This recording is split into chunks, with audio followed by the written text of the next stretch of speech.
Bismillahirrahmanirrahim.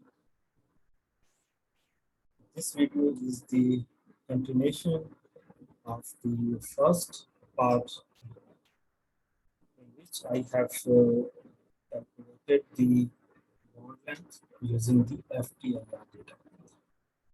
Here I have explained all the steps to calculate the bond length, and the video is available over here. And after this, I'm receiving a lot of queries about the values of the Cij and the Gij, which are the fitting constant to be used to calculate the bond length. And here, this is the first constant. And if you want to learn more about all these calculations, so I recommend to watch this video. But here I will only explain how to get the values of the Cij and the Gij to put over here and to calculate the bond length. This is the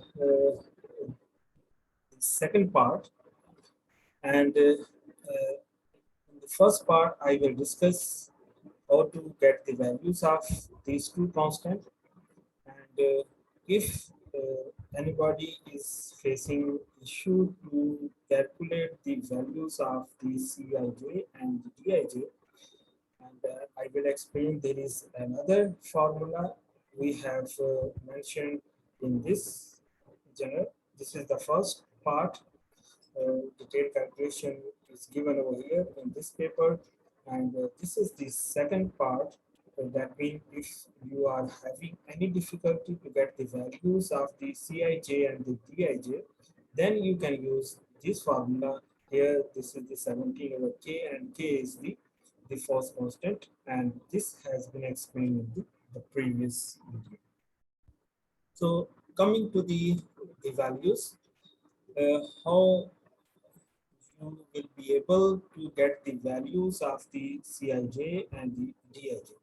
It all depends the position of the element in a periodic table. Let's suppose if it is the element present in the first row and the second row. So let me just first explain over here. Actually, in this table, the first row is not mentioned. That means nitrogen is or the oxygen are given in the second row, but here this row is considered as the first row. Let me show you the periodic table over here. So what I am going to say over here, this will be the first row, this will be the second row, this will be the third row. And let's suppose if any of the molecules containing two elements present in the periodic table, that's what this is the nitrogen and the oxygen. So nitrogen is also present in the first row and the oxygen is also present in the first row. Then you have to use that particular values. Again, the previous case, in the previous video, we used the cerium oxide, and the cerium oxide, again, cerium is here. That means this is the lanthanide series, and this is the position of the cerium, and the row is first 1, 2, 3, 4, and 5. So cerium is belonging to the fifth row, and again oxygen is belonging to the first row. So you have to use the values of row 1 and the row 5. So now I am again moving to the table. So you will be able to get the values of these. So I have explained over here. One of the example is the nitrogen oxide, and the second one example is the cerium oxide. So all the elements present in this row and all the elements present in this row, that means 1 and 5, the values of the fitting constant will remain the same. So moving to the table again.